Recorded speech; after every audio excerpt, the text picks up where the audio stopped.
right, hey everybody. I think we will just wait 1 or 2 minutes because we're over time in the last track.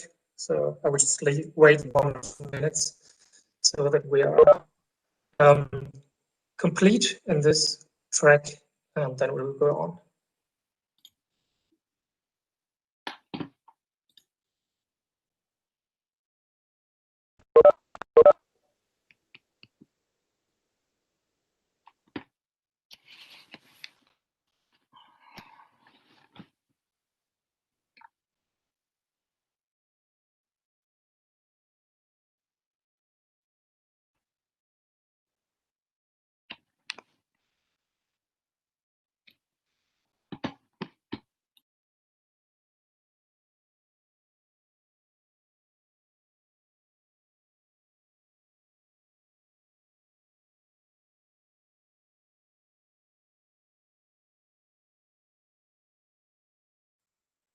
All right, so I think we can start.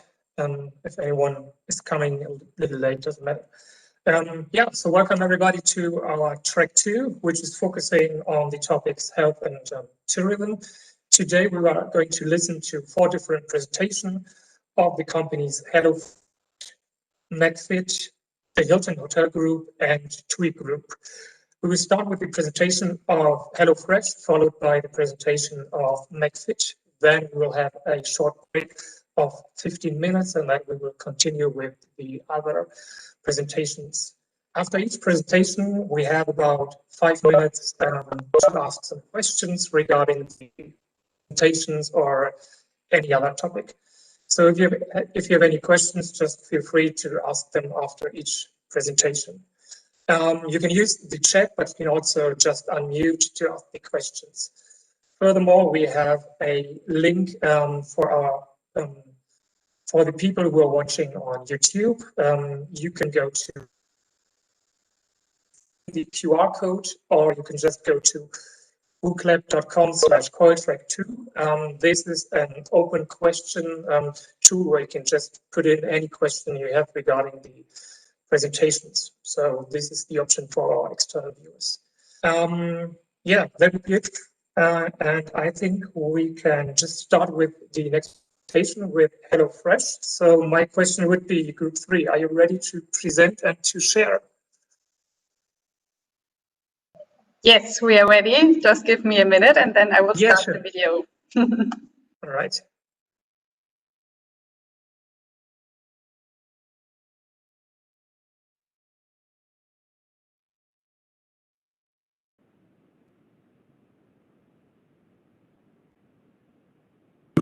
Hello and welcome to our today's presentation at the COIL conference from Nina, Bianca, Simon and me.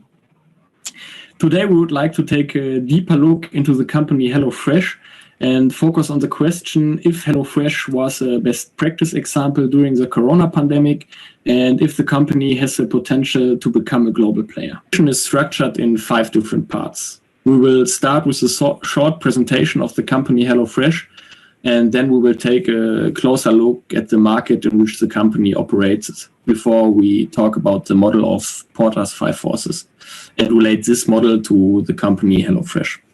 At the end of the presentation, we will draw a critical conclusion regarding our opening question if HelloFresh have the potential to become a global player. So let's start with the presentation and the introduction of the company HelloFresh. I think each of you knows the company HelloFresh or has at least heard of it. HelloFresh is a German company based in Berlin and was founded in the year 2011. The company offers so-called cooking boxes for consumers. These boxes include groceries and a receipt for these groceries. The dishes must then be prepared by the consumers themselves. The vision of the company HelloFresh is to deliver healthy receipts quickly and easily direct to your home. With HelloFresh services, customers save themselves the long dinner planning and not have to go shopping into the supermarket.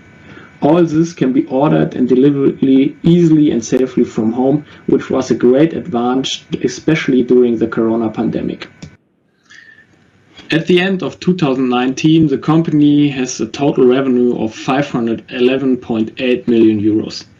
At the end of the third quarter 2020, the company's total revenue was already 970.2 million euros. This means that the sales were already increased by 90% a quarter before the end of the fiscal year. The bottom line is that HelloFresh managed a net profit of 230 million euros in the first 3 quarters of 2020. In the same period, they were still at a loss of 27.3 million euros in 2019. Thus, for the first time, the leap into the black figures has been achieved. Nina will now look at the situation within the industry of HelloFresh. Yes, thank you, Lars. First of all, I want to start with the definition of a global player, as it is part of our main topic. A global player is a worldwide operating company which influences the markets in which it is operating through their strategic positioning. Yeah, let's go over to our case of HelloFresh, as we are examining the industry's world market without any focus on a single country like Germany or the UK, as it is important for us to answer our question on a global level. Of HelloFresh, we see 2 industries, which is on the one hand the main market, which is the online grocery delivery service, and on the other hand the niche market, which is the meal kit delivery service.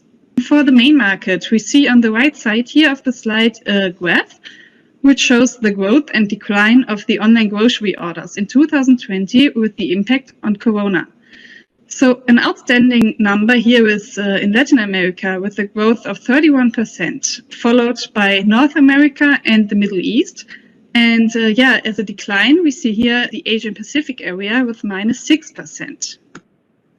Yes, and to give you some insights in the niche market, we can see here a graph which shows the estimated value of the meal kit delivery market in billion euros between 2019 and 2024. We see in 2019 an estimated value of 10 billion euros, and in comparison to that, a big growth up to estimately 23 billion euros in 2024, which is a big potential for HelloFresh's business model, of course, to grow within a growing industry. Now Bianca will go on with the definition of the framework. Thank you, Nina. We will now talk a bit about the theoretical frameworks of Porter's 5 forces. It was developed in 1979 by Michael Porter, and the 5 forces are used as a tool for both businesses and individuals to assess the competitiveness and attractiveness of a market or industry. It contains 5 forces, which are the competitive rivalry, the power of suppliers, which directly affects the industry, the power of buyers, which influences profitability due to consumer demand and market availability, threat of new entrants, which are generally attracted to profitable markets and can deliver greater value because of the fact that they are able to identify already existing gaps in the market, and threat of substitutes that do not replace existing products, however, can help a market maintain a competitive pricing. The tool is used to gather information and help develop business strategies in order to achieve competitive advantage. While within the current uncertain environment, it can be argued that the tool has its limitations. The tool is still valid, and the analysis because of the analysis of the economic macro environment and the company's specific position within the existing market, which is the reason why we have chosen it for this analysis. We will now start with the analysis as applied to HelloFresh, handing it over to Nina to be discussing competitive rivalry. As Bianca just said, I will now go on with the central part of the framework. Here we have 2 sides. On the one hand, there are the direct competitors, which are, for example, Blue Apron, Marley Spoon, and Gusto.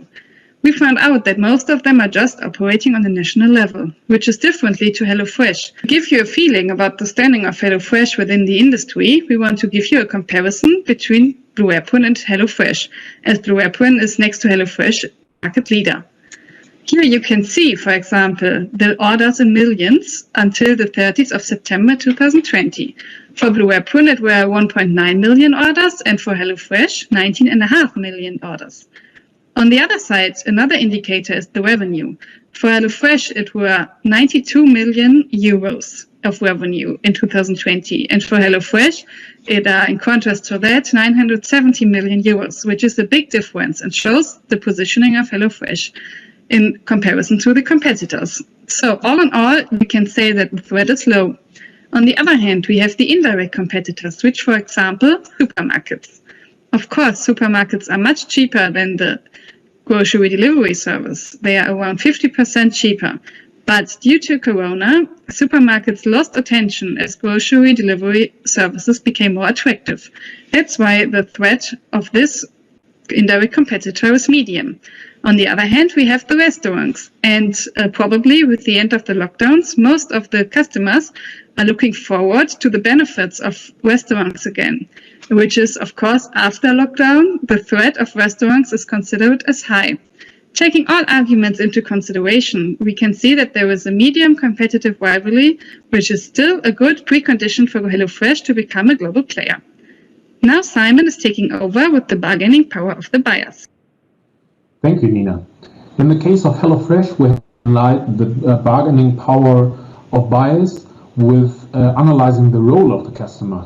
Because HelloFresh is only delivering ingredients and recipes, but not the entire value of its product. So there has to be a co-creation of the value from the customer sides.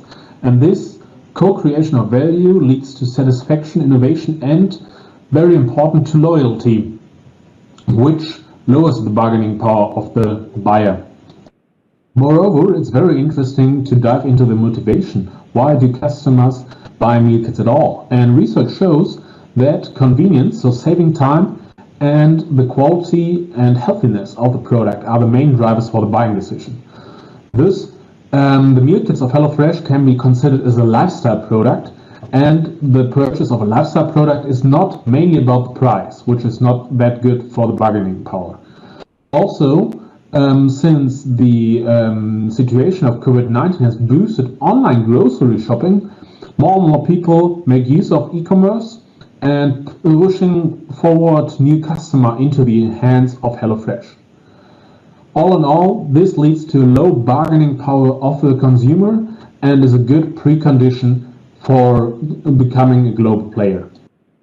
One of the value propositions of HelloFresh is to shorten a traditional supply chain in order to save emissions and to support local producers and farmers. This aspect of the value proposition increases the bargaining power of those suppliers who are in the boat and collaboration with HelloFresh already. On the other hand, there's a development in the US that HelloFresh and their competitors are collaborating more and more with big food international companies. On the long run, they might use the infrastructure, which leads to greater acceptance of good and low prices for the suppliers. So this decreases the bargaining power of the suppliers. The impact of COVID-19 also decreases the bargaining power because sales market option suppliers are collapsing, like restaurants and catering companies do not order anymore. So there's a higher dependence on companies like HelloFresh who increase their demand. So we consider the bargaining power of the suppliers on a medium level, which is a fair to a good precondition to become a global player for HelloFresh. Now Bianca will take over with the threat of substitutes.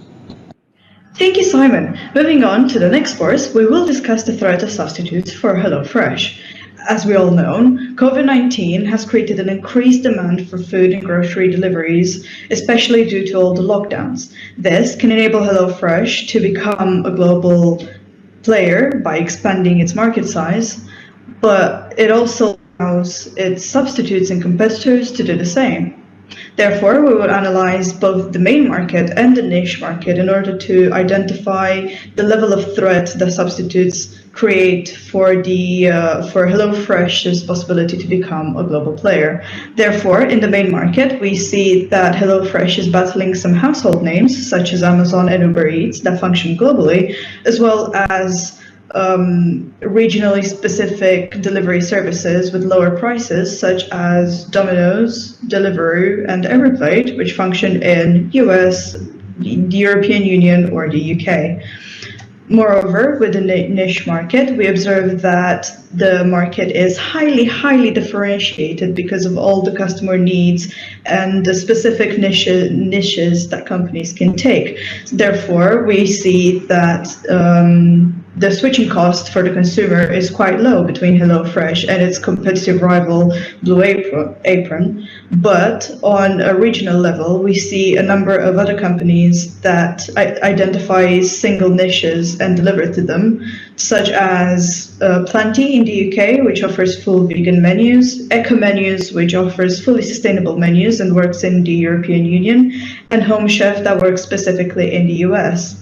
Not only that, but in a market comparison in Germany, UK, and the US, we noticed that Amazon owns 6%, 8%, and respectively 12% of the market share, while HelloFresh only owns 4%, 2%, and 4%, as it can be seen on the next slide. Therefore, the substitute threat is quite high and can have a great impact on HelloFresh possibility of becoming a global player. Moving on, we will now talk about the threats of new entrants. As we have mentioned before, new entrants are attracted to up-and-coming industries that are profitable and preferably have low cost of transfer or of entry.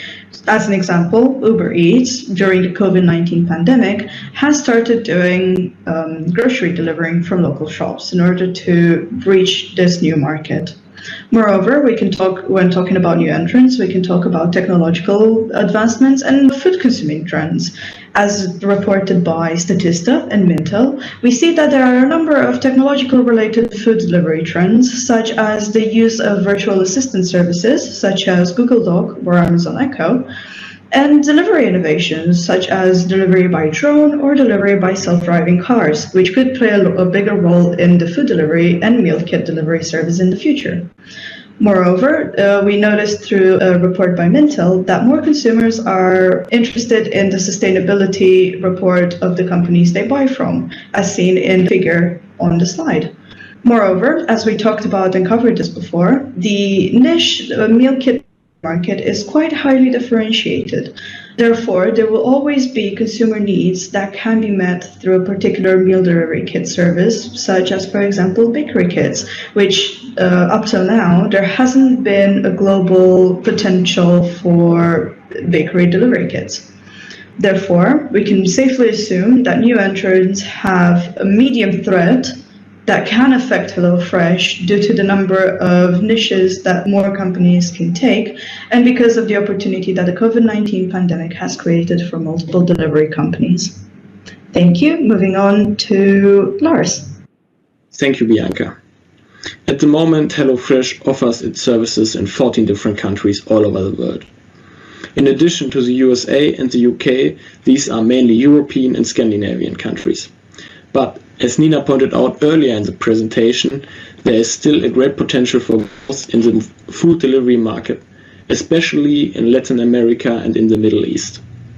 But a look at the Asian market should also be interesting for HelloFresh. Even as the number of online grocery orders fell by 6% last year, the market in Asia is already much larger than in Europe. 1 in 3 participants in an online study already uses digital delivery service in Asia, while just 1 in 6 does so in Europe. This means that there is also great potential for HelloFresh in Asia. So, to take a step as a global player, it might be a good idea for HelloFresh to expand in Asia as well as in Latin America and in the Middle East. Due to the general increase in orders received last year, another problem has arisen for the company HelloFresh. In many countries, the infrastructure process chain in the ordering process are not yet developed far enough to able to handling a large number of orders. HelloFresh even have to ask customer to cancel orders before Christmas. The logistic process was not developed strongly enough to handle the large number of orders. Further cooperation in the area of logistics or the general development of additional shipping locations could support HelloFresh on its way to becoming a global player. In the last part of the presentation, Simon will now give us a short conclusion for our opening question. Yeah, Lars, thanks once more. Now we draw a conclusion and answer our initial research question if HelloFresh is a potential best practice sample during the COVID-19 situation for becoming a global player. And the 5 forces model we applied on the industry and the international markets where HelloFresh is present right now show that in terms of rivalry and in terms of the relationship and the bargaining power of customers and suppliers, there are really good preconditions for HelloFresh to become a player. However, there are the threats of substitutes and new entrants. Nevertheless, we think these threats are challengeable because HelloFresh is the market leader in many of those markets, like the United States and Europe. And as market leader, you have the capacity of being more agile than your competitors. So these challenges can be get on from HelloFresh sides. Moreover, the market is developing rapidly. So meal kit deliveries or the market for meal kit deliveries globally will double within the upcoming years. And also the development of HelloFresh is very, very dramatic, since they increased their revenues on average by 50% in recent years, and in the last year it's estimated that they increased the revenues by 95%. So our conclusion is that the industry environment allows HelloFresh to become a global player. And the COVID-19 situation right now boosts this development. However, the potential and the ambitions of HelloFresh becoming a global player, since they are in several markets before, existed before already, so it's nothing new. So Corona really boosts the ambition of HelloFresh becoming a global player. We also would like to review our methodology we used for this presentation shortly. So the 5 forces model of Porter has the advantage that it's well proven and the best practice model, and that it displays an entire industry. So it's very useful for investors or for the decision making if you launch a company in a certain industry. The limitations are that it's a rather general approach and that you don't really can distinguish in between the forces, so they are leveled equally, and that the focusing on traditional industries and business models, which is because it's a child of its time. However, for the complexibility of innovative business models operating in several markets or composing several products from several industries, it is rather difficult to get a proper analysis with this model. The situation in HelloFresh was analyzed from an external perspective. However, for sustainable strategic recommendation, its inside informations are very necessary. So this presentation can only be an external starting point. So we would recommend to conduct a pestle or a scenario analysis to really dive deeper in the topic. And of course, the COVID-19 situation is an outstanding event that has never been proven or existed before. So all assumptions of the future or the outcomes are rather vague and have been proven this way or the other. However, this is times of uncertainty. So we will see what the future will bring. Yeah, thank you everyone for listening. We wish you a wonderful 2021. Stay healthy. Bye-bye.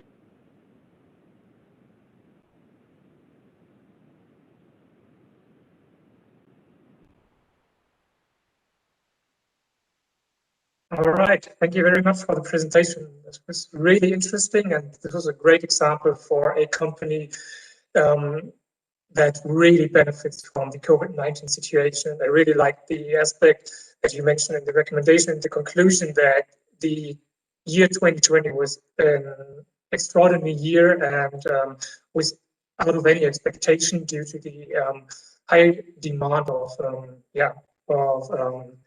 food delivery and the resulting lockdowns of this pandemic. And I'm really curious how 2021 will be for this company. So are there any questions for group 3?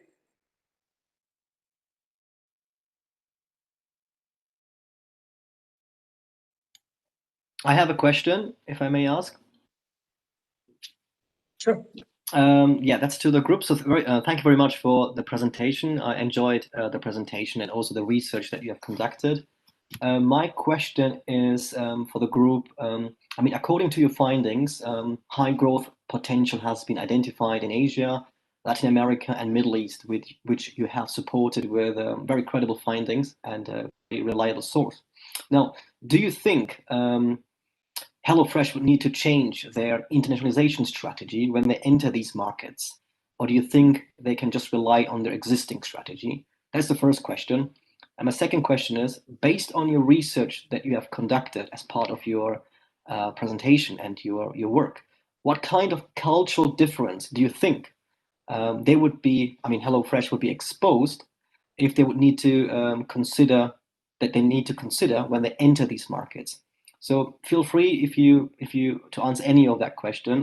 It's quite a big one, so I've got 3 questions, but just feel free to pick any of that question that you think you could contribute with an answer or with your knowledge. Thank you.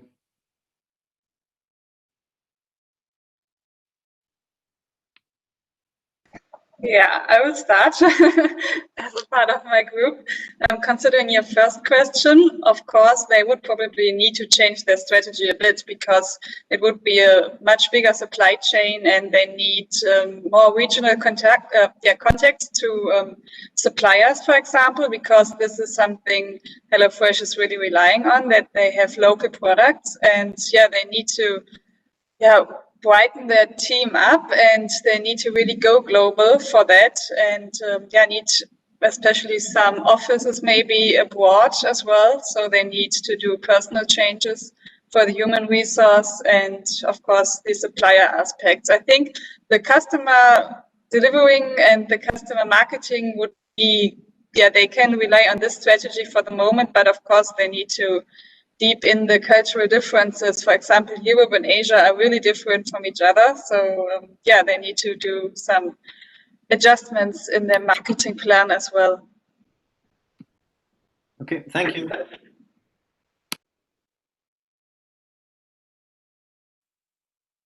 Right, any further questions for the group? Yes. Sorry, I just have one question. Can you hear me first? Okay. So my question is, we know this pandemic is not going to stay, and we know that somehow it's going to end, and everyone is going to come out of lockdown. So during the lockdown, we can actively say that this approach, or they have the potential to become big. But what happens when the lockdown is over and everyone is going to restaurants and they're not ordering online anymore? So what would happen to these type of services that they're providing? Do you think it's going to have an effect, or is it just going to stay the same? Or have you looked at that situation? I think this was in my part of the analysis, which is the competitive rivalry, and it depends, of course, because supermarkets, for example, and restaurants and the meal kit delivery service offer really different service, and it depends on how the customer is developing. But of course, restaurants are going to be a threat for the service because many people like now at the moment during lockdown to cook at home and to use the advantages of having the meals ready and just to cook and not to go grocery shopping and so on. So this is a threat which needs to be considered, but of course, it is all hypothetical. We don't have any sources for that, but of course the growth will be not as much as this year. And may I add something for Nina's answer? I think it's very crucial in the future that even if the demand drops, HelloFresh did a lot of acquisition this year or during this pandemic times. So they acquire data from their customers. So in the future, the challenge might be to process this data and to use the data they acquired right now for better selling and marketing position.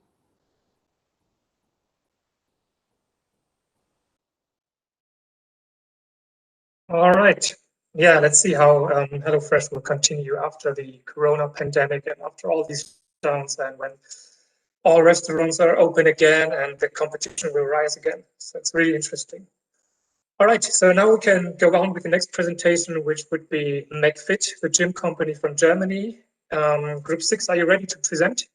Yes, I can share my screen right now.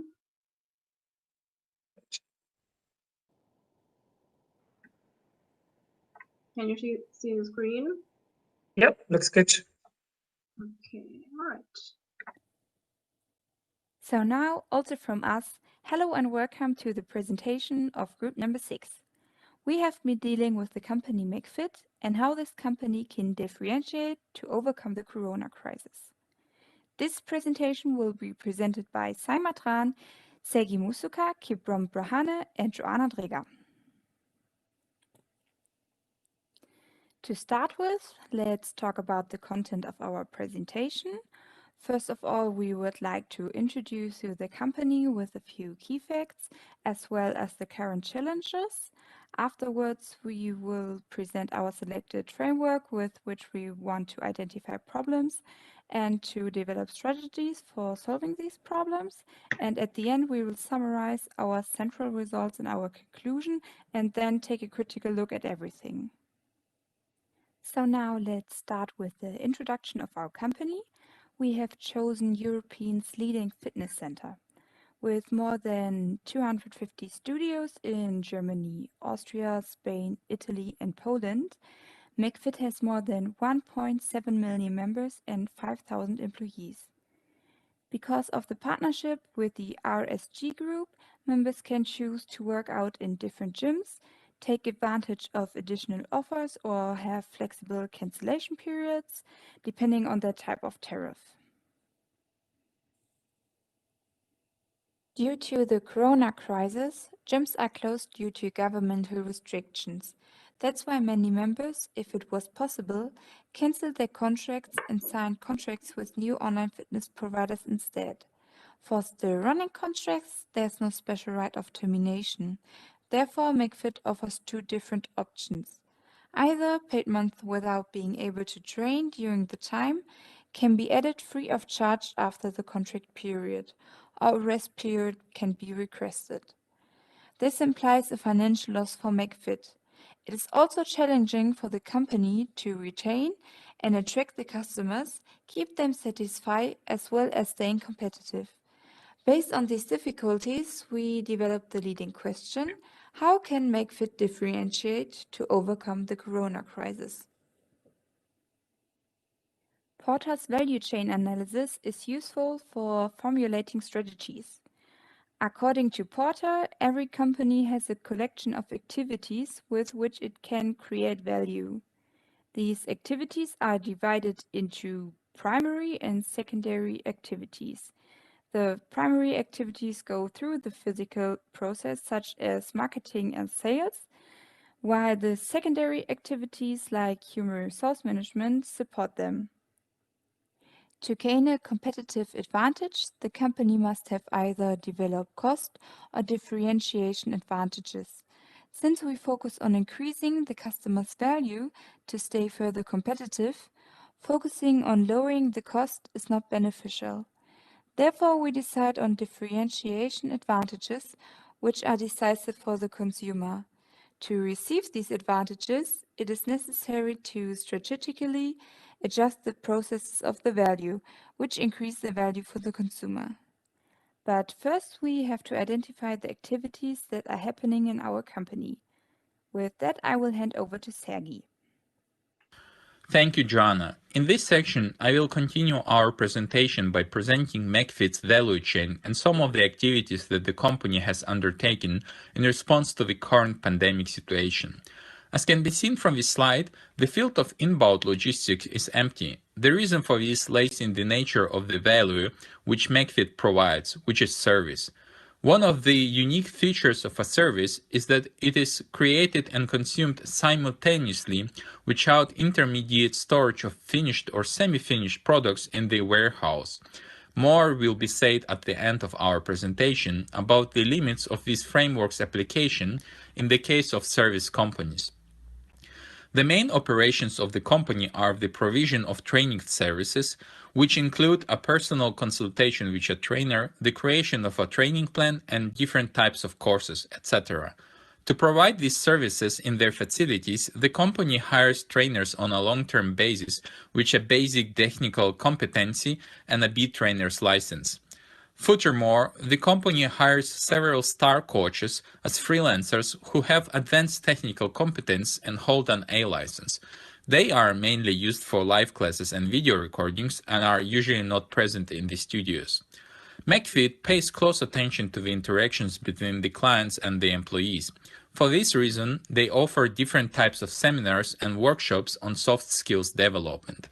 The company also pays great attention to the development and maintenance of strong and long-lasting relationships with both its customers and its employees.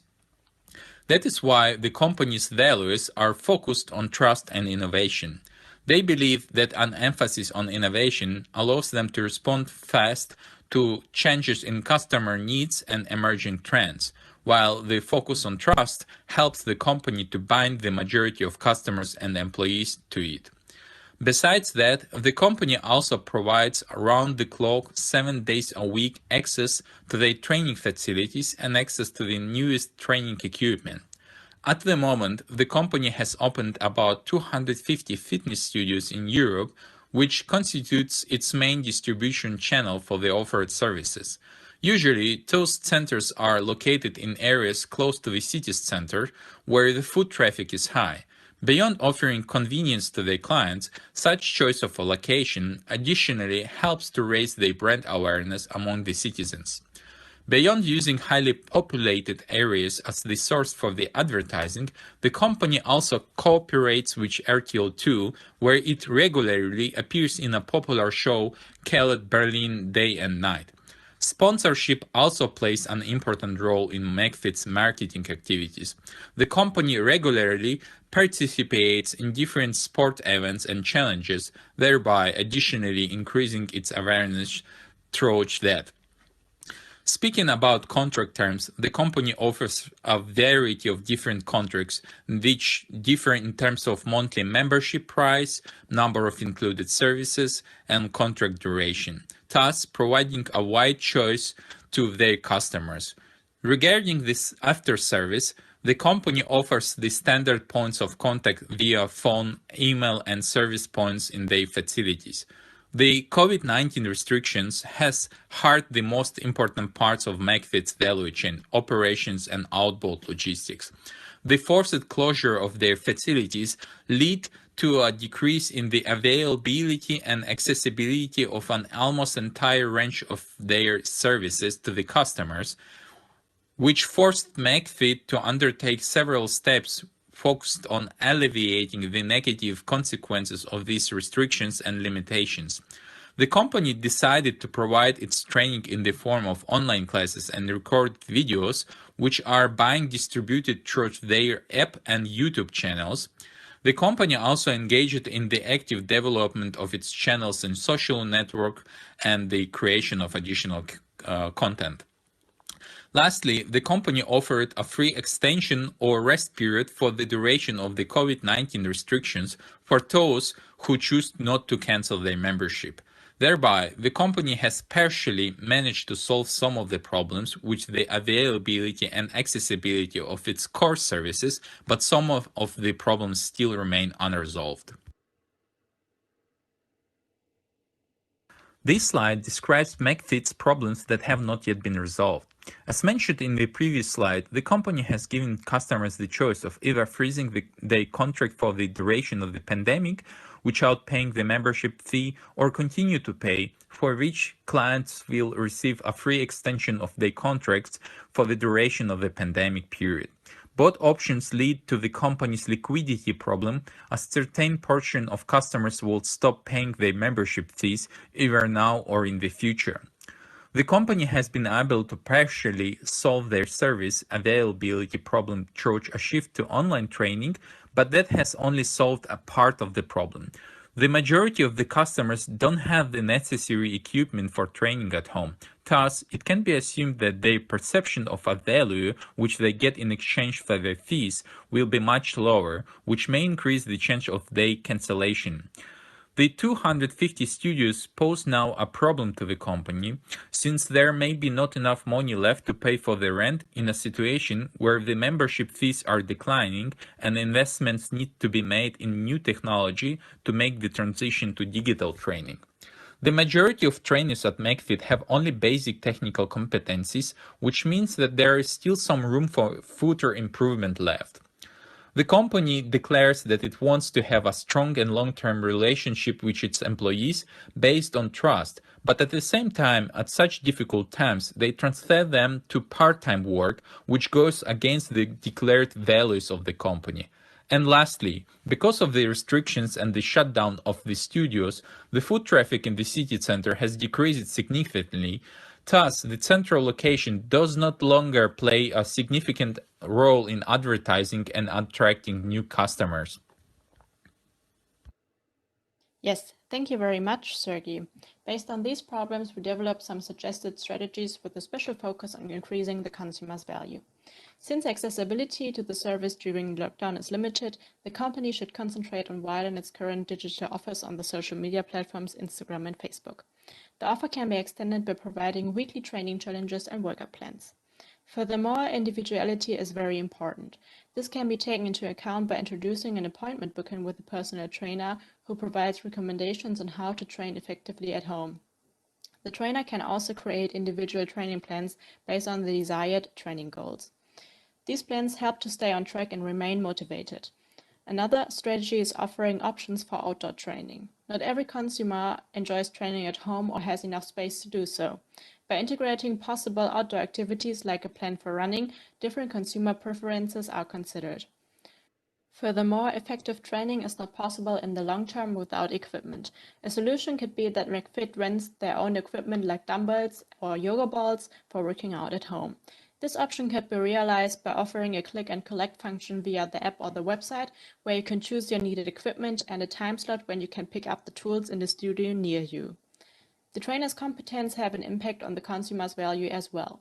Highly experienced and knowledgeable personal trainers are necessary for the quality of the live streams, but it is also important to focus on the competences in terms of appearance on social platforms and how to use them properly.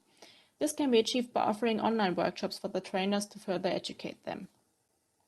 In order to increase the motivation and trust of the employees, the focus should be placed on how to keep the workforce on a full-time basis instead of transferring them to part-time work. This can be realized by introducing additional service options, which I already mentioned in the beginning. And since the implementation of these strategies requires a high number of trainers, a full-time working option could be offered to nearly every available trainer. The problem of the brand awareness has not a direct influence on the consumer's value, but only for the company. But we mentioned it here since the possible strategy for increasing the brand awareness leads to advantages for the members. We thought about introducing a social media campaign with the new hashtag #TeamMcFit. The hashtag can be used to advertise the newly provided weekly challenges on social media. And especially now, it supports attracting new customers as well due to the New Year's resolution of most of the people. For existing members and followers, this results in added value since a community is created. Especially in times of social distancing, it is important to stress a feeling of togetherness. But there are still two unresolved problems remaining which the company can't solve by itself. This includes liquidity and the running fixed costs due to the closed facilities, which also have an impact on the liquidity. In order to develop strategic actions to solve these problems, we use benchmarking as an additional tool. Benchmarking is used to compare the own strategies or processes with those of other companies and to derive best practices for their own company based on this comparison. As a reference, we portrayed the current strategies of the fitness center Pure Gym. Pure Gym is the biggest fitness chain in the United Kingdom and faces the same problems as McFit. The best practices in this case to remain liquid include a postponement of expenditures and cost-intensive projects. Furthermore, the company focuses on long-term strategies which integrate an early scenario analysis and modeling.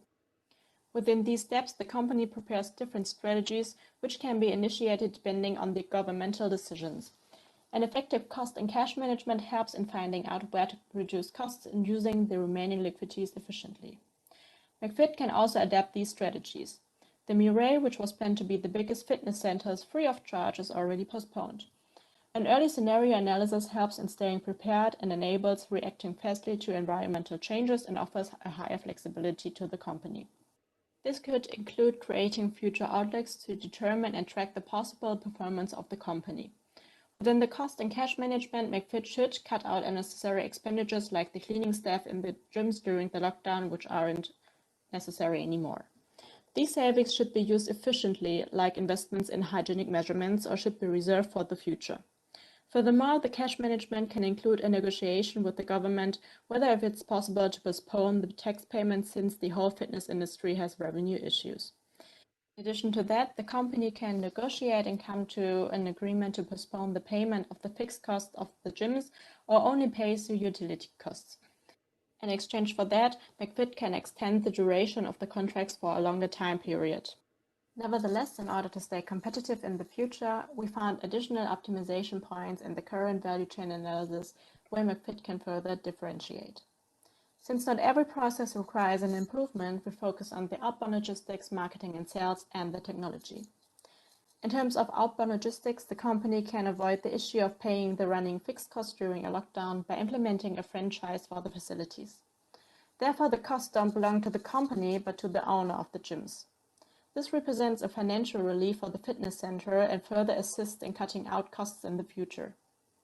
Concerning marketing and sales, the current business model should be changed permanently into a hybrid business model consisting of digital offers and stationary gyms.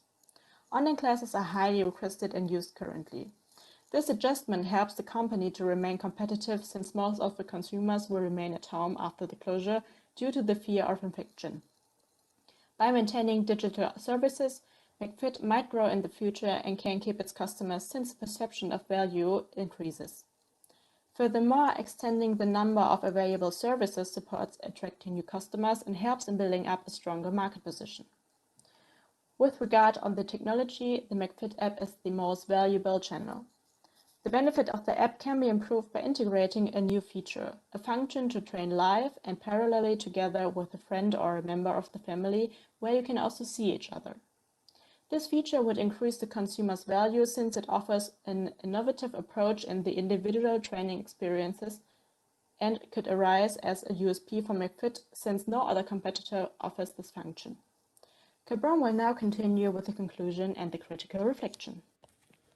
Conclusion. Our research started to answer how can McFit differentiate to overcome the corona crisis, in which we have concluded that they need to focus on two aspects: consumers' value and also the future. Firstly, it is important to increase the consumers' value. This can be achieved by focusing on digitalization. McFit should integrate digital offers permanently. It helps the company during lockdown and offers the opportunity to keep members. Since a lot of people are afraid to infect themselves by going to the gym, McFit should offer more functions with the app, such as booking a live appointment with a trainer. This provides customers with the opportunity to train at home with a trainer. The integration of function of training together into a McFit app can be an innovative approach to keep people motivated and attract new customers. Flexibility can be provided by offering new contract options. It is also important to improve the trainer's experience concerning technical competence to make sure that each trainer can handle the different digital channels. The accessibility to servers and the equipment can be improved by renting out the equipment to customers. Secondly, it is important to focus on the future. In order to stay competitive, it is important to focus on a long-term strategy and make some adjustments so the main problems that are occurring now won't happen in the future. Especially cost and cash management could help to overcome the liquidity problem. Franchising the fitness center can also help to avoid the running fixed costs since the payment belongs to the owner rather to the company. Scenario analysis and modeling makes sure that the company develops different strategy for different situations, so McFit will be able to handle any kind of dynamic environment changes. New contract offers also by becoming more flexible and attracts new customers. A hybrid business model is unavoidable to prevail against the competition. McFit should focus on digital offers as well as keeping stationary gyms as part of the business model. Critical reflection. We can criticize our own suggested strategy that it requires a long time in order to implement those strategies, and the company needs a strategy for the current situations. Regarding the value chain analysis, the application of the framework is not possible for every company, especially for a service company. It is difficult to differentiate each process and find suitable activities and classify them in the right process. In this case, it was hard to find the optimization for the inbound logistics for McFit. Furthermore, the analysis requires a lot of internal information, which is not always available. The framework is also outdated, so the analysis of the whole value chain is not possible. Nowadays, networking dominates, and the working environment and external factors like partnership, which also have an impact on the value chain, are not considered in the framework. Thank you for your attention. In the following slides, you will see our used sources.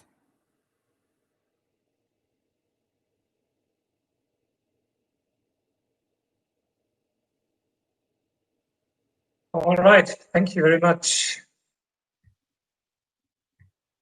I can think you can not stop sharing. Yeah, perfect. Thank you very much. That was a really interesting presentation and another example that Corona has a huge impact on so many companies. In the case of McFit, it would be a really negative impact. I by myself have a friend who owns a gym in Oberhausen, and he had to close it in December due to bankruptcy. So I think it's a tough time for all the gyms, even though McFit is such a large company. So really interesting. Yeah, I find it really interesting that you did the analysis on the values for the customers, but also on a business perspective. And this leads to my first question. You gave some conclusions of the future. What do you think about the strategic of McFit and so on? But what interests me the most is what are your personal thoughts on the future of gyms, because there's great competition due to online gyms and online training and so on. And I think lots of influencers, fitness, Instagram or on YouTube, are gaining lots of new members, and this could be a threat for companies such as McFit. So, what are your thoughts on the future of gyms? Yeah, I can start if you want. You are right. There's definitely a lot of competition, especially right now online. But you also have to keep in mind that not every customer has the space at home or the equipment to train at home as well. So gyms are still, in demand afterwards, and they are still a relevant part of it. If I can add to that as well. Yep. You said online as well. So we actually looked at performance analysis on the benchmark to see what they can do in terms of if they can't actually provide the gyms to exercise, can they move into online host? We did a performance analysis where we checked the domain name and how long they stay on the websites, or how long they're viewing the websites, or how long they, I think it was OBS that we looked at. If I'm not wrong, it was OBS. So OBS is online training videos where all the trainers are uploaded online and you watch them online. And once we check the duration that each person stays online to watch the videos, it's only 3 minutes. The average length is 3 minutes, which is not good. When you go to the gym, you're actually staying for hours.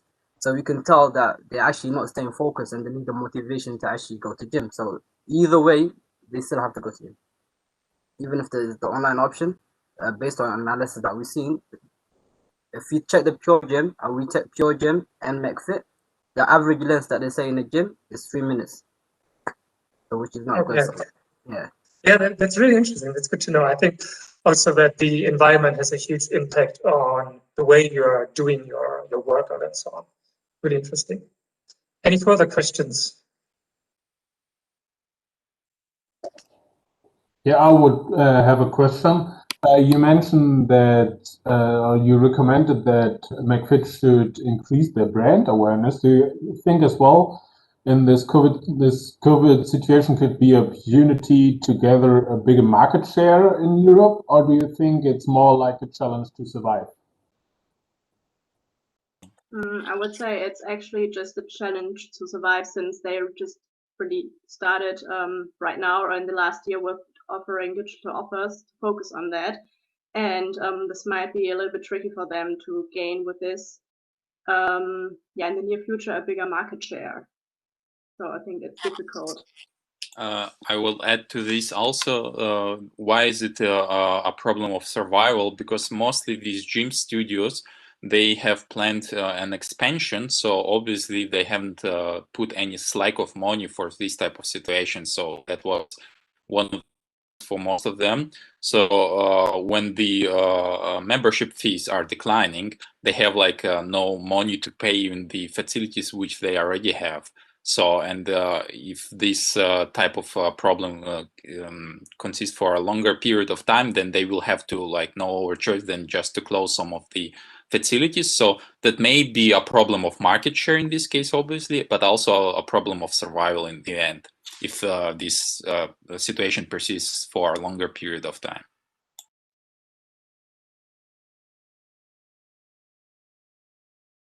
Right, thank you very much for your feedback.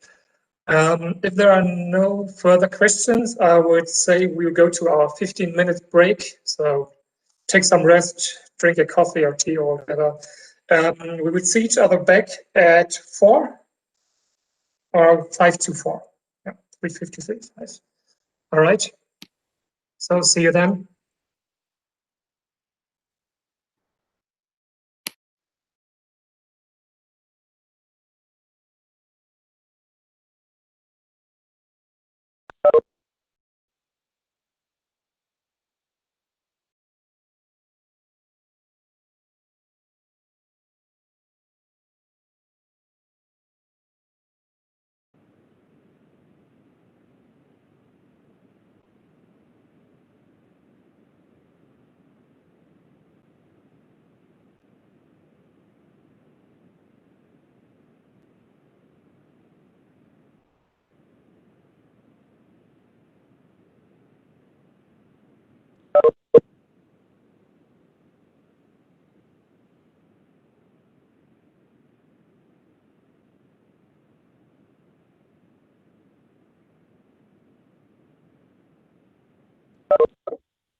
All right, here we are again.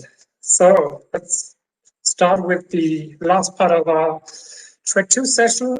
Now we're going to listen to the presentation about the tourism sector, starting with the Hilton hotels. So Group 7, are you ready to present? Yes, I will share my screen. All right.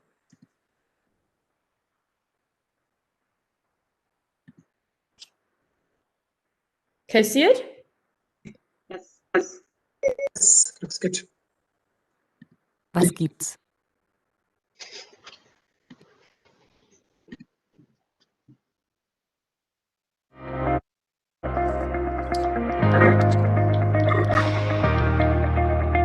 Hi guys, we are the Group 7. Welcome to our presentation from Sophie, Melanie, Moise, Emmanuel and me. We have the topic, the hotel industry during COVID-19 and then Hilton Hotel with the scenario analysis. Our presentation is structured in 5 different parts. I will start with the data about Hilton Hotel. Melanie has the part of the pestle analysis. She will explain to us the pestle analysis in more details. Manuel and Moise will do the pestle analysis in relation to the hotel industry and COVID-19, and then we do the scenario analysis. The next part is the recommendation from Sophie, and the end of the presentation is the critical reflection. Let's start with the presentation. Hilton is one of the largest, fastest growing hotel companies in the world. They are represented in 188 countries and regions and have over 6,100 hotels worldwide. The impact of COVID-19 on Hilton is that 22% of administrative staff laid off, that is 2,100 jobs worldwide, and in China closed 150 hotels. China contributes 2.7% of total net profit from Hilton Hotel. First, we want to give a short introduction of the pestle analysis. It is a tool that values the impact of external factors on the company. The intention is to capture changes of the factors early, but also to identify opportunities and threats. The factors are divided into 6 categories. Political, for example, the political stability. Economical, for example, the GDP. Social, which includes demographic characteristics like age distribution, but also values, norms, and attitudes of the society, like health consciousness. Technological, for example, the level of innovation. Environmental, for example, the climate. And last but not least, legal, for example, data protection laws. Okay, let's talk about the scenario analysis.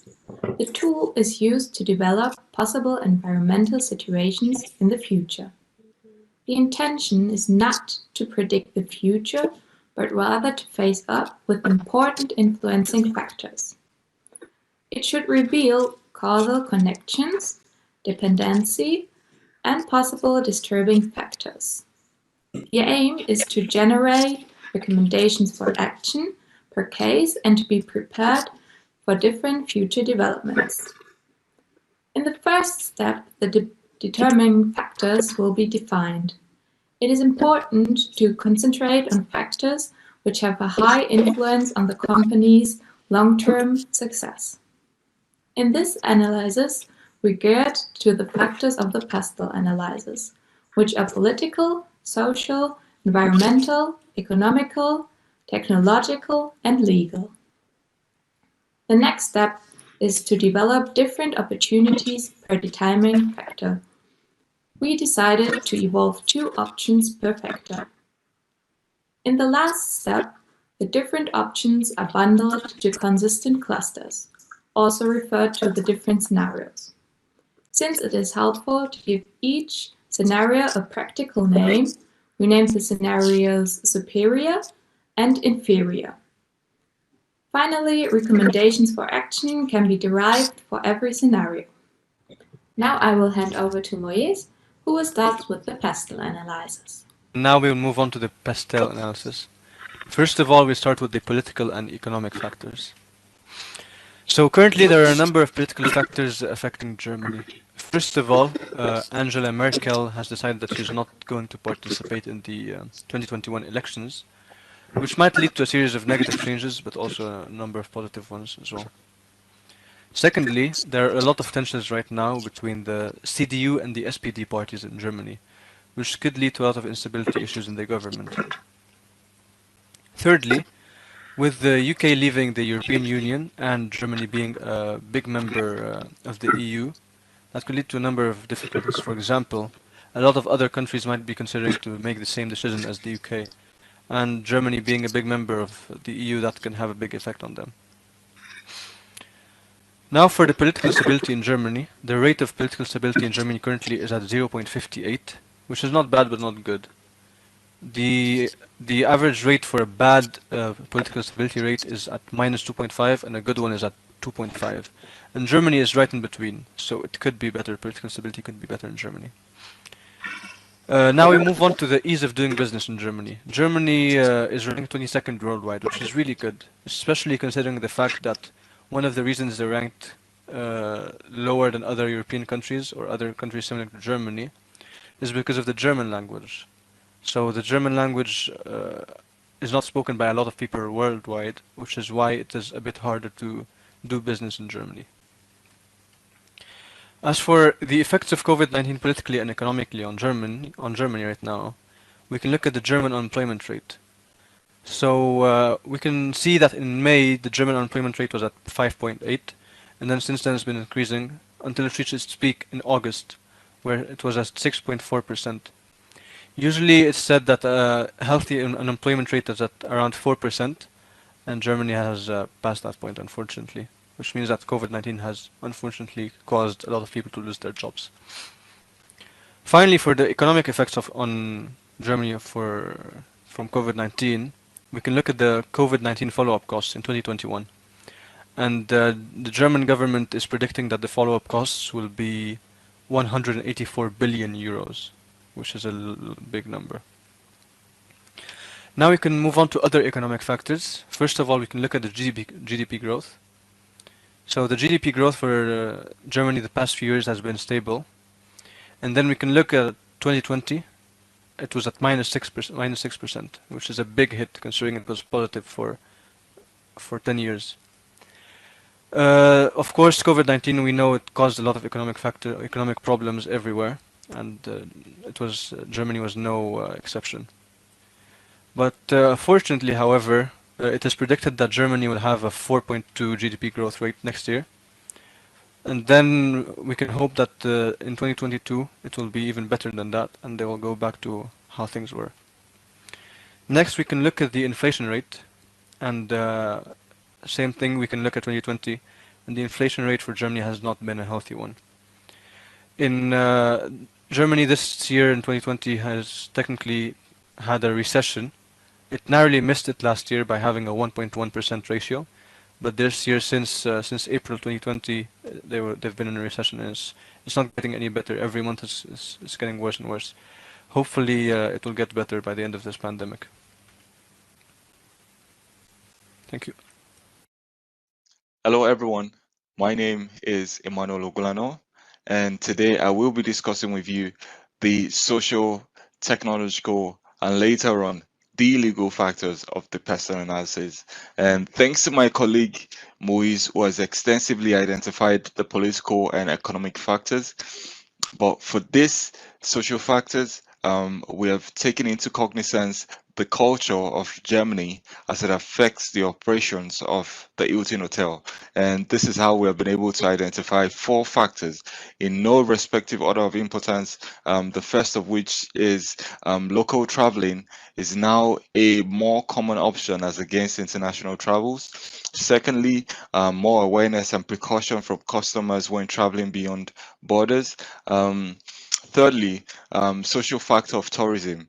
The social factor of tourism, according to Statista in 2019, tourism was able to rake in a whooping 33 billion euros for tourist accommodation in Germany. which can also be said to be determinant of the economic factor as well. So lastly, customers' tendencies and preferences in the hotel industry. For this, we have been able to identify the Airbnb as the major competition of the hotel industry. So next is the technological factors, which looks towards identifying possible tech innovations that may arise relative to the hotel industry during the COVID-19 era in Germany. And we have also been able to identify pre-existing tech innovations such as the social media, the Wi-Fi bandwidth, and as well as innovation and tech in the sanitization and hygiene department, which in the future could help prevent the spread of a future pandemic. And we've also identified working from home and the necessity of using digital communication tools. And finally, the vaccine as a more permanent solution to the pandemic at hand. So over to Moise for the environmental factors. Thank you. And now we will talk about the environmental and legal factors. I will discuss the environmental factors and my colleague Emmanuel will discuss the legal ones. So first of all, we need to talk about the weather factors and how their potential effects on the virus, on COVID-19 virus. So in winter, usually the immune systems, our immune systems are weaker, and in summer they're stronger because of the sun rays and the UV lights. So right now the virus is potentially at the strongest point because we're in the middle of winter, and that's why it's spreading so quickly, without discussing the mutations and variations of the virus currently. However, in summer, because our immune systems are stronger, the virus's spread will be a bit slower. Then we'll move on to the environmental effects of lockdown on COVID-19. So basically, because everyone this year has been staying at home, less people are using their cars, less people are using public transportation, so pollution has been a bit better. So at least COVID-19 has had one positive effect, especially on the environment.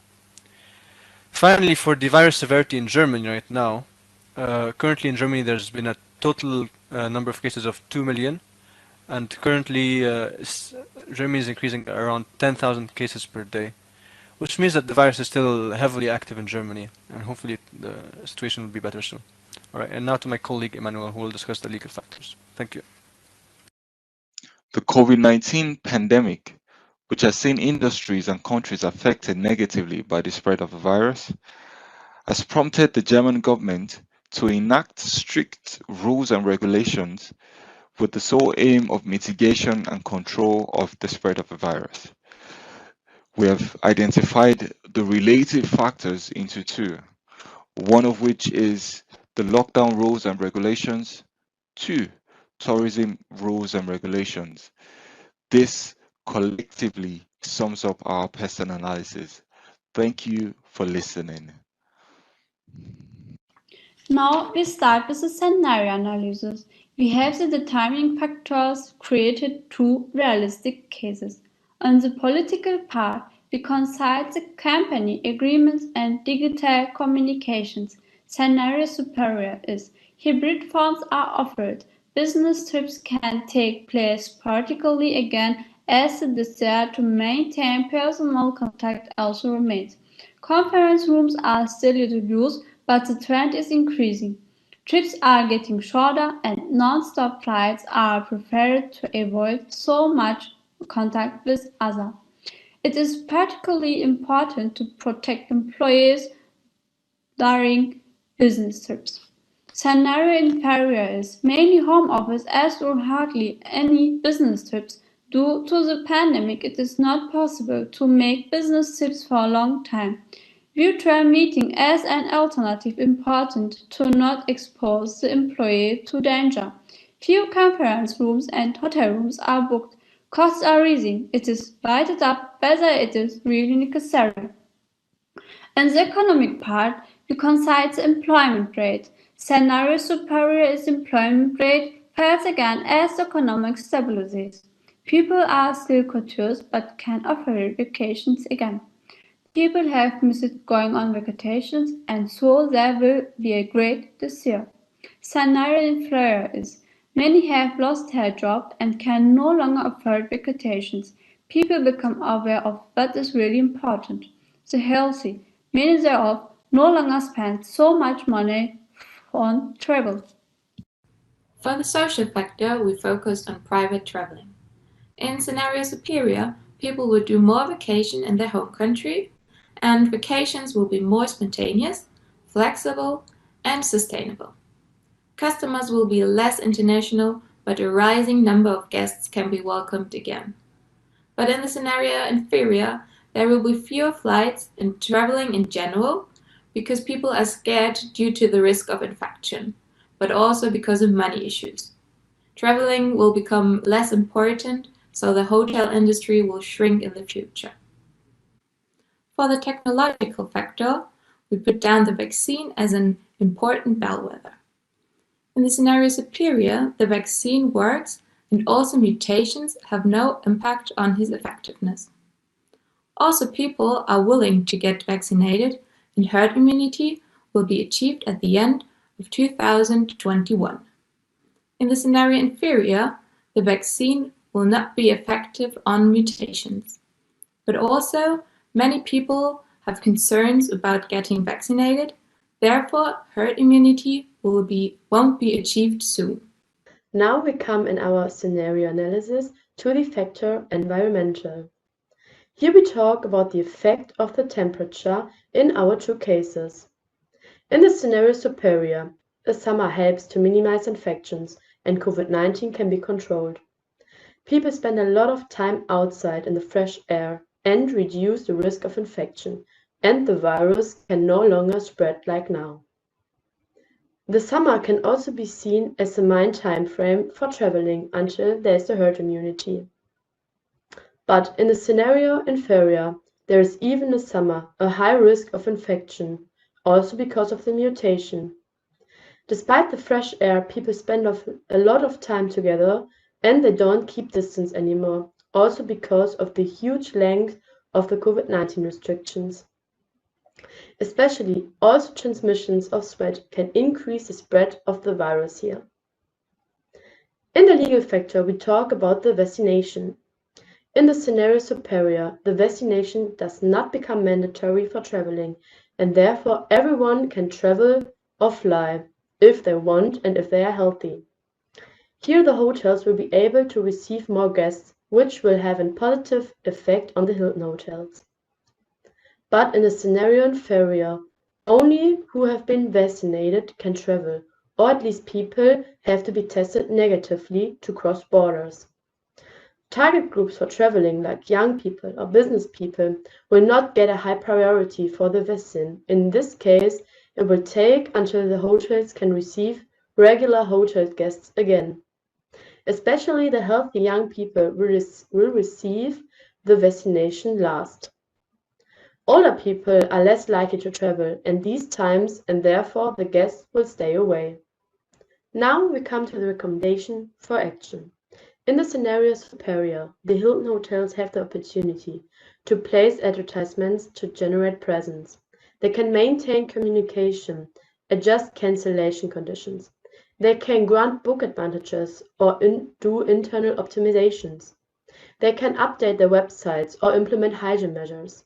They can also offers for working people like design an office, and they can make delivery service for meals from the restaurant. In the scenario inferior, the recommendations look a little different because there the situation is more worse. There the Hilton hotels can switch to short-term work or suspend repayments and postpone leases. They can terminate new contracts or staff, or they can also close hotels that were not doing well before Corona. They can also carry out COVID-19 tests. Now we come to our critical reflection. The method of the scenario analysis is very complex, as many key factors have to be considered, which can also change over the time. To make a good scenario analysis, a high level of know-how is required, as you have to know the company in detail. No certain event, only vague scenarios can be predicted, and that can lead to erroneous statements. Also, extreme events such as wars, pandemics, or very unlikely events cannot be included efficiently. and it's difficult to get suitable data. Now here are our references, and thank you for listening.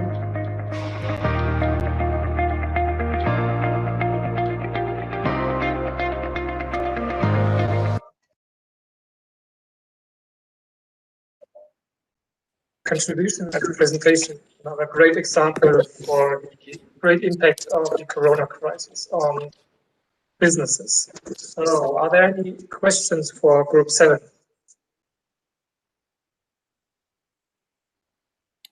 Yeah, maybe I can start. Thank you, first of all, for the group for presenting the hotel industry. My first question to the group is, I mean, obviously we knew that we have an opportunity to ask a question, so I was doing some research, and I would like to hear your opinion on this, because you have done a number of research on your project, so hopefully you're able to express your own personal opinion on this. So Hilton has announced in March 2020, so last year, they were taking a number of measures to protect the business and support affected team members.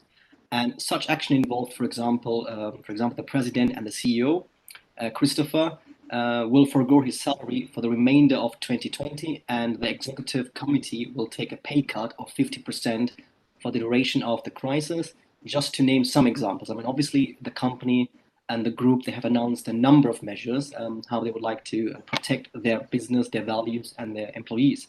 My question is this a good example of leadership during a crisis? And I'm just interested in your opinion based on, because we've done now a good level of research about the company, and hearing that a company and this group has done something like this, do you think that this is a good example of leadership during the pandemic or during a crisis?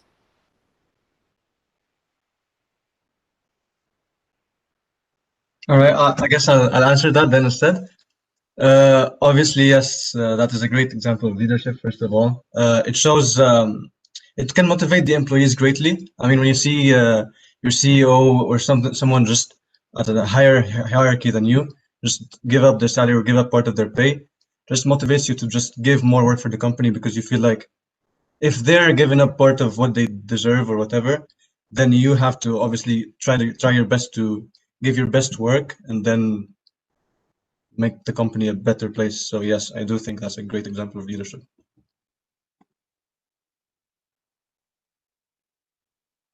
Any other questions? Oh, sorry, does that answer your question? I'm sorry. No, thank you. No. I'm just interested in your opinion, because you as a group, you have done research about this company. So I'm sure that you have also read into their values and some of the recent developments. So I was just interested how you think or how you consider. Maybe, for example, one of your team member would say, well, we would have expected different kinds of measures rather than just announcing that the CEO is taking a pay cut. So I was just interested in your personal opinion. So. I mean, currently it's really hard, as you know, for a tourism company to generate profit, you know? Like during a pandemic, there's almost zero to no tourism. So basically the only way they're generating profit right now is from their meeting rooms, for example, where some companies, actually before the pandemic was so serious, some companies were still having meetings where like it was social distancing was allowed. And that was the only way they're generating like revenue. So currently, because they're not generating any or little to no revenue, it is necessary for someone for like a CEO or like a leader to just give a part of their salary just because they have to, you know. Thank you. Thank you. Any other questions? I have another question. You just mentioned that the travel behavior of business travelers are changing in this COVID times, and Hilton obviously is a brand for business travelers. Do you think in Germany they have to change their business model and focus more on leisure tourists? Or do you think they can stay with the business travelers for the future and the after COVID situation? I think they can stay with the business traveler because I read that like business travel will never be away. It will always be great to see each other. And so this digital communication will be like for this time now, but when it's over, then business travel will take place as before.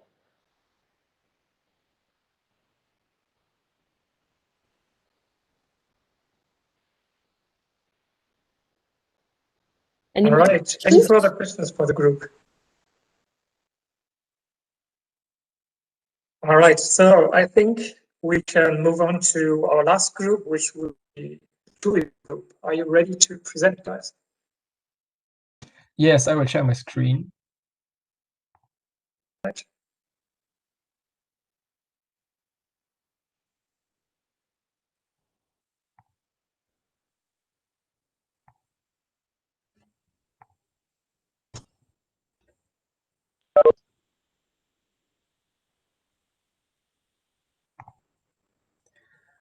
Okay, can you see? Yes. Yes. Okay, perfect.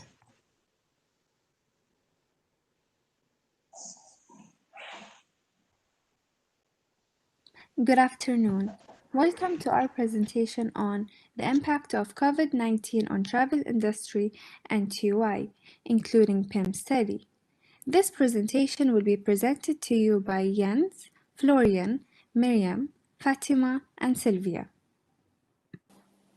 Our presentation includes introduction of TUI, COVID-19 effect on the tourism industry and TUI, definition and objectives of PIM study, transferring PIM study into TUI's current station, critical view on PIMs, and conclusion.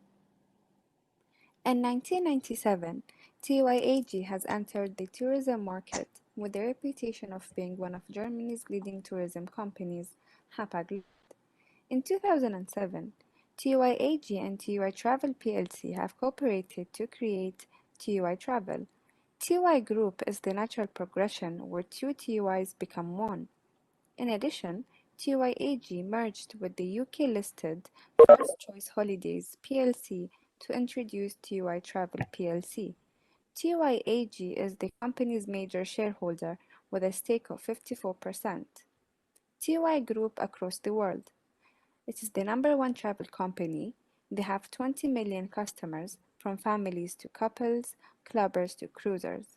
67,000 travel experts, including travel agents, cabin crew, and holiday reps.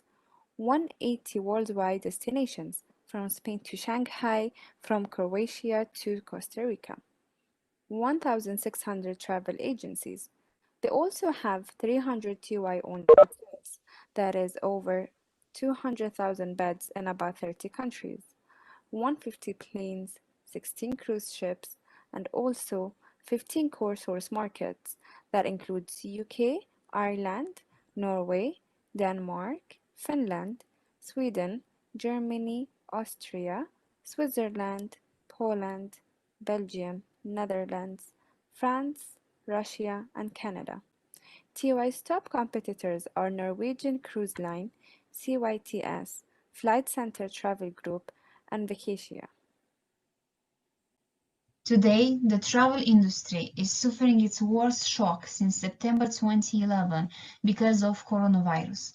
If you measure entirely the impact of coronavirus on travel industry, it is bigger than any other industry around the world. No other field can say it supports 1 in 10 jobs, says Adam Sachs, president of Tourism Economics, a leading research firm that follows the industry. It's partially because it's such a diverse industry. It includes a lot of things you don't think of. Besides airlines and hotels, it's part of retail, part of restaurants, and part of technology. The impact of COVID-19 on TUI is enormous. The company reports 3.2 billion euros loss as COVID hit travel TUI's annual loss, comparing to only 532 million in 2019, and came as revenue slumped 58% to 8 billion euros, comparing to 20 billion for the year 2019. Earlier this year, TUI said it was cutting 8,000 jobs worldwide, while in September 2020, the company confirmed the applied redundancy of 23,000 employees and closing 166 high street shops worldwide. As a result of the business interruption caused by COVID-19 and the associated significant deadline in earnings, the TUI Group overall return of invested capital is negative at minus 42.51%. With a group-weighted cost of capital of 10.31%, this added a yielded negative economic value of 3.8 billion euro. However, in financial year 2020, hotels and resorts comprised a total of 355 hotels with 266,000 beds. 329 hotels represents the majority of 4 and 5 stars hotels. 46% were operated under management contracts, 42% owned by one of the hotel's companies, 11% leased, and 1% of the hotels were managed under franchise agreement. TUI said there was a light at the end of the tunnel, with 2021 expected to be a transition year for tourism and 2022 likely to see a return to pre-pandemic levels. It plans to operate at 20% of the previous year's capacity over this winter, rising to 80% for the summer. The company said there had been strong demand for destination reopening, with flights to Jamaica and St. Lucia 90% full. Bookings for summer 2021 are 3% higher than they were at the same stage in the run-up to 2020. Okay, so after taking a look on the impact of COVID-19 on the travel industry, and especially on TUI, as it's the company we've chosen, let's start with the next topic. Okay, now we will take a look on the definition and the objective of the PIMS study, which is a study we will base our work on, and we will base our points we will point out afterwards. First of all, let's take a look on the 4 letters of PEMS, of PIMS. PIMS stands for Profit Impact of Market Strategies. The essential goal of PIMS is to identify factors which are relevant to the success of strategic business units and to forecast their overall success for a company or for each business units. To give some historical background, the PIMS study started, or better, had its origin back in 1916, when the company General Electric started the empirical investigation, or started with the beginning of the study. Since 1916, so the beginning of the PIMS study, it has evolved into a cross-industry study, including data from more than 3,000 business units, which is a very huge amount, and it's very representative for different kind of industries and different kind of business units. And it also shows the strong development of this study. By doing this, PIMS identified some variables or numbers which have a huge impact on the, for example, return of investment. And then PIMS had the outcome, or came to the statement, that about 70% of a company success are based on strategic factors. Yeah, and that shows, or definitely shows, the importance of those strategic factors and in general of strategic work for every company. Yeah, by knowing that, PIMS should help to measure the impact of a marketing strategy, or of the marketing strategy over a company's profits, and to identify what level of performance can be expected for each business unit. So, okay, now let's go to the next slide. As we've just learned, PIMS, or the PIMS study, includes more than 3,000 business units, or data from more than 3,000 business units. However, there were more than or about 9 factors which has been identified by the PIMS study or by the huge database, which have an extraordinary meaning and impact for companies and for strategic success or the overall success of a company. In our work, our ongoing work, we will only focus on 4 very important topics, which you can see on this slide. The first very important topic is the market share, or better, the high market share. That means that PIMS found out that the profitability of a market leader, so of the market leader in each business area, is about 3 times higher than the profitability of non-market leaders or other competitors within the market. And the next point we will deal with is quality, and that shows, or PIMS showed by looking at the point quality, that high quality and yield have a high positive correlation. So if you offer high quality, your yield will be higher or will even grow. The next important point mentioned by the PIMS study is the investment intensity. There, PIMS stated that there is a negative correlation between investment intensity and success. Last but not least, PIMS pointed out that vertical integration is important for success. But a company has to decide either to have a high level of vertical integration, so like offering services within or all over the value chain, or to have a low or lower one, or a low vertical integration. So, for example, not offering every point of the value chain and just focus on one specific point or market. Anything between this full or low integration comes along with specific issues and does not lead to success, which was pointed out by the PIMS study. And as I said at the beginning, our work will focus on these 4 points, and on the next slides we will transfer these 4 points to our specific example, TUI. After we got to know the definition of PIMS study, now I would like to transfer the PIMS study to TUI's current situation. As you can see here are the 4 points mentioned on a slide before, which Florian presented. These points are the biggest influencing factors of the company's success: market leader, product quality, investment intensity, and vertical integration. So let us focus on these 4 points for the transfer of PIMS study to TUI's current situation. Let us first go to the first point, market leader. Market leader strategy leads to success. That is what PIMS study says. Compatibility of market leader is higher than other ones. So TUI holds already a large market share and is so in a leading position already. The task is to hold this leading position for TUI. The next point is product quality.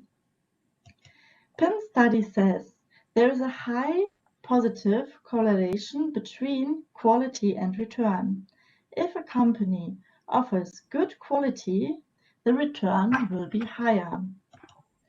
By reading the actual figures of TUI, you can see that product quality and the associated customer satisfaction is an important point for TUI. TUI uses, for example, the Net Promoter Score to measure customers' satisfaction after holiday. Another influencing factor of the company's success PIMS study mentions is investment intensity. PIMS says there is a negative correlation between investment intensity and success. If the company makes a lot of investments, the result is lower through expenses, such as depreciation, for example. But without these investments, it is difficult to be the market leader. Jens will go into this contradiction later in the presentation. TUI invests in different areas. For example, in the purchase of the online excursion platform Musement. Also, TUI focus on markets like Asia, the Caribbean, Africa, which are getting more and more common. Let me come now to the last point, vertical integration. PIM study says that a high or a very low degree of vertical integration leads to success. For example, to offer only platform for overnight booking as vertical integration, like all-inclusive package.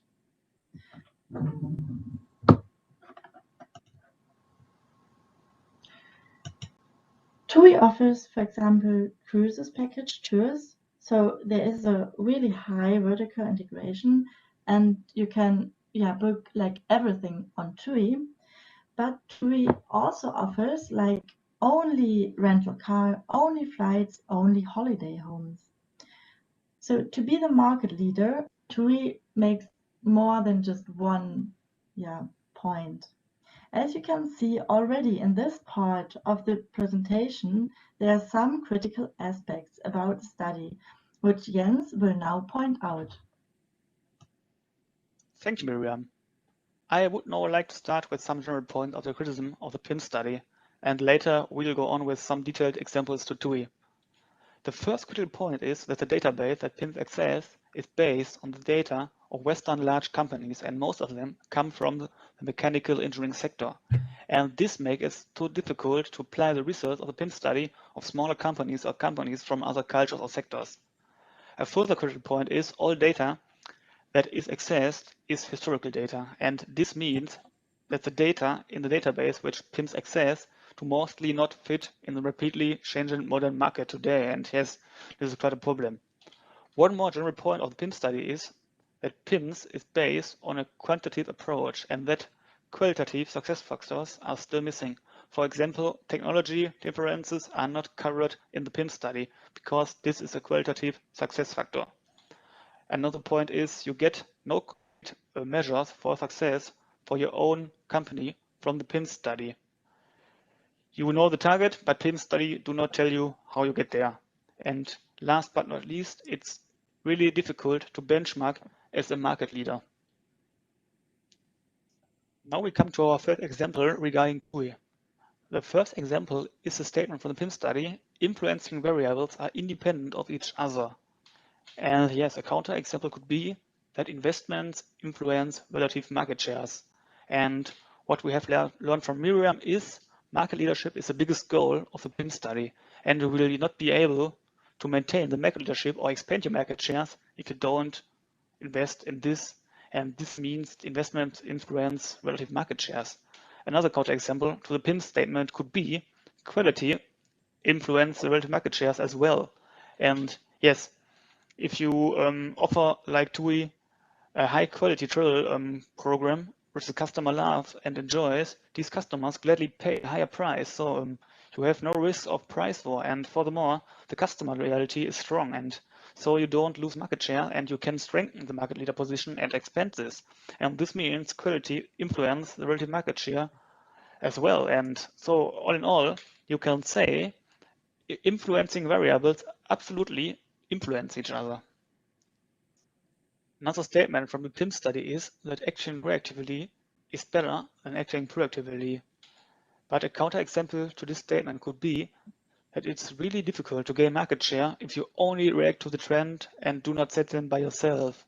And using the example of TUI, TUI is acting still proactively.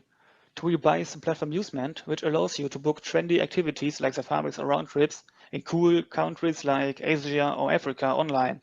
And yes, that is a fast-growing market, and that is very trendy right now. So TUI can grow from this market. And all in all, you can say to gain market share and become the market leader, you have to act proactively on the market.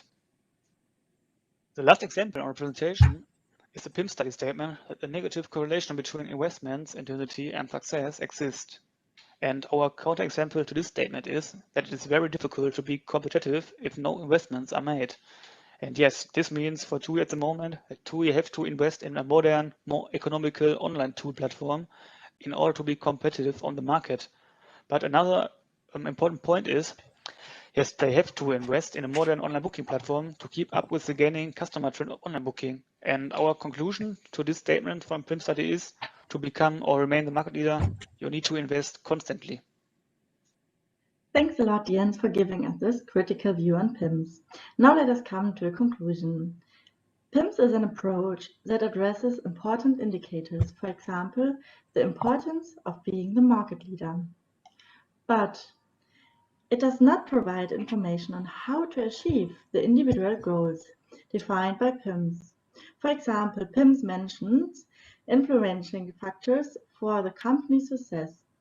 For example, being a market leader, but PIMS does not give a method how to become the market leader.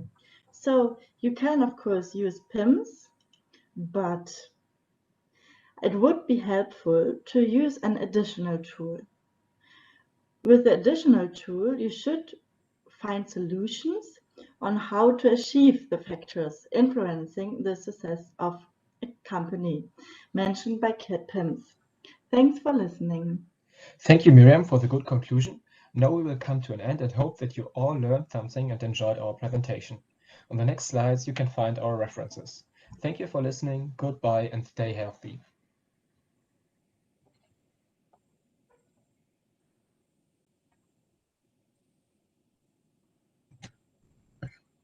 All right, thank you very much for your presentation.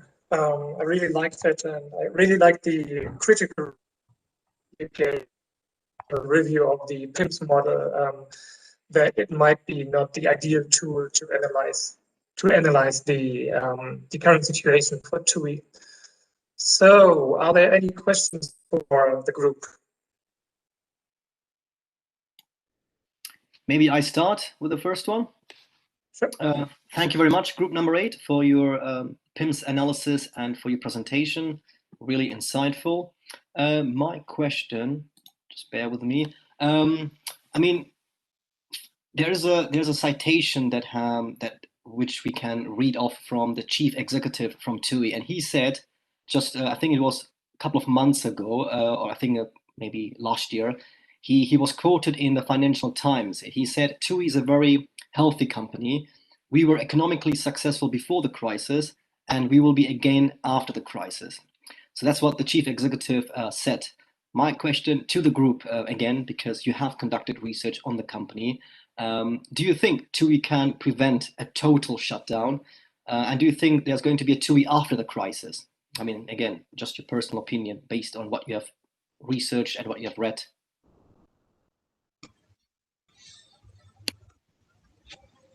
Hello, Satis. Thank you for your question. Yeah, we've seen this citation before, and we truly believed that TUI was a successful company before, and it will be a successful company in the future, only because, first of all, they believe in their powers in 2021, despite the challenging situations right now because of the pandemic. And what makes us to feel like that is that because TUI has started already to cooperate with the country's governments to know in advance the possible countries or regions which will go in total lockdown. So they will know in advance, for example, at least 3-4 weeks in advance, they will know that, well, actually there are some regions which will go in lockdown, so they will be able to reduce the prices for those regions or to cancel completely those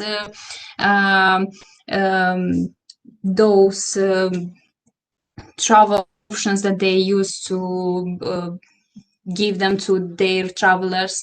They started to organize already virtual tours through cameras and live videos, which will help them to gain some more revenues during these challenging times. They started to assure high safety and sanitization on the boards and in their offices, which will help their customers to feel more secure, and they will still be able to travel around the world. They started to focus more on the business travel, which is so important in nowadays, because probably some of the travelers, if they don't have enough money to travel, but still business travel, it is a huge point that is taken into consideration right now. As well, they started to offer huge discounts, mainly for the families, for the big families, which is very important right now. And they started to be very CSR active. So they're thinking about vaccinating on board or offering vaccine delivery service to the other countries, which will help them to gain some money and will build more trust in front of their customers. So these are the points that makes us feel that TUI is still going to be a successful company. Thank you. Thank you very much. Very comprehensive.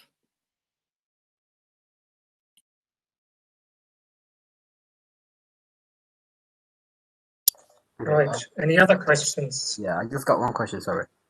My question is, basically, we know at these situations, people are not working, some of them are getting sacked, some are getting referral. So people are going to start to use the money wisely. So luxury life is not an option at the moment. So most people are focused on providing a meal for the families, not traveling to luxury lives or anything that is luxurious. So in terms of your research, have you provided any recommendation that they could use to overcome this pandemic during and after, or do you just think they have to lay off? Thank you for your question. In regards to that, we strongly believe that TUI is not a company which is very focused on the luxury traveling. Despite that, TUI is more a company which is focused on a family traveling. So that is why it's offering lots of discounts to the family. It's offering free travel places for the kids, which is so important. And in general, they have not as many platinum holidays. They don't offer many platinum holidays to their customers because they understand that, well, actually the customer base is more a medium society, which doesn't have like big how is that? Sorry, I can't find the word. Which don't have big payments, monthly payments, if you can't understand what I mean. So I don't think this company is a luxury company. It's more like a company for the families with lower incomes.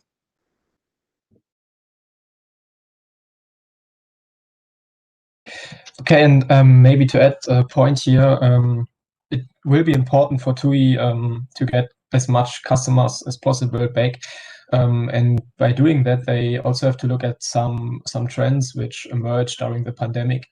And here, for example, you can see that trends like sustainability and digitalization were very, very big trends. So TUI also have to try to develop more sustainable ways of traveling for all their customers. And they also have to offer more digital opportunities for tourists or even completely digital vacations, if this is possible. And besides that, during the pandemic, we saw that there's a trend towards more local or national tourism. And maybe that could be an interesting point for TUI to think about, that you don't just offer holidays which are far away from home. You can also offer holidays which are in your own country or near home, and enjoy them on the same way as you do holidays in the last years.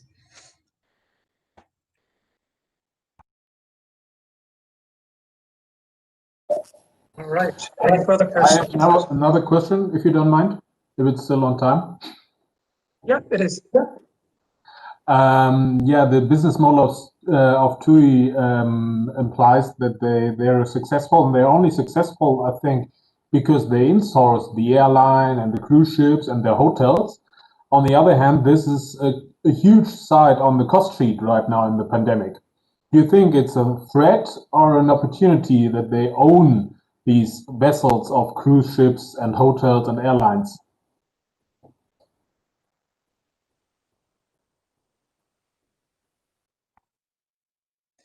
I would say that in times of a crisis like we see now, it's a big threat because you have high costs and no incomes. but you have to pay all the things like ships and planes and all these things, hotels, which is very cost intensive. So yeah, in terms of a crisis like we are facing now, it's maybe a big threat. But of course, in the future, if things will be like they were before the crisis, it could be a chance. Yeah.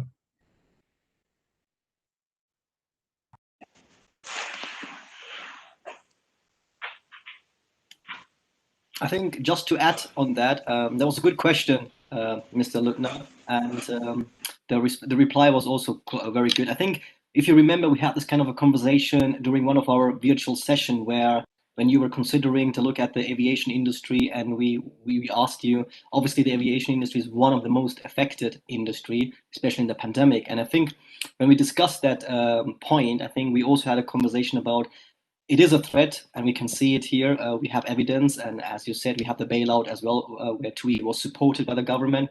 But also this threat somehow creates an opportunity for the company, not only for TUI, but for many companies at the moment during the pandemic, to think outside the box, or to think about how can we use our existing resources and capabilities and services for different kinds of purposes. So if you have an aircraft, so what could TUI, for example, do? I think we had a conversation in conjunction with Lufthansa. So what could Lufthansa do? If they can't carry passengers, could they use it for different kinds of purposes? For example, for cargos and things like that. So I think it was a very good question. And obviously, if you do, we can talk about that when we have this roundtable discussion. But I think this is exactly what we were looking at, and to consider what are those kind of opportunities and threats.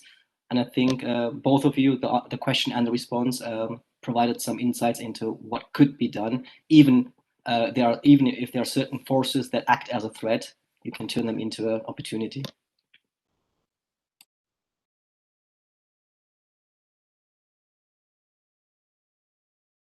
All right. Any further questions for the group? This will be the end of our track, because we now would go on to another break until 5 minutes past 5, and then we will meet in the other track, in the main track, from Marvin, and there we will have our round table discussion. So you have another break. I want to thank you all for your contributions and for the presentations. It was a pleasure to be your host today, and it was really interesting to see the presentation, especially the discussions with all of you. So thank you very much for your contributions and the discussions, and I would say see you in about 10 minutes in the other room. Thank you. One question. Are we having the roundtable discussion here or in the main room? Because I thought we have it here in our main track. Yeah. That's what I thought too, but Nina informed me that they changed the concept of the roundtable discussion to a big discussion with all groups. Okay, brilliant. Is that fine for you? Of course. I just wanted to make sure that we have that's absolutely fine. Good. Okay, yeah, so perfect. Sorry for that, but we just discussed this with Marvin and Mrs. Lausbeck, and we said maybe we can have a bigger then and also speak about our future and the pandemic, and to have it more lively. Absolutely, that makes sense. The more the merrier. So see you then later. All right, see you. Thank you. See you. Thank you.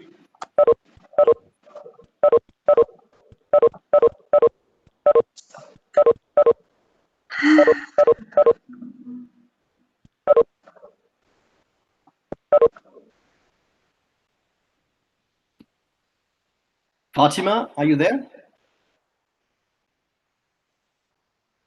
No. Yeah, hi, I am, but I'll just leave the meeting now. Okay, then see you there in the next one. Okay, see you. See you all there.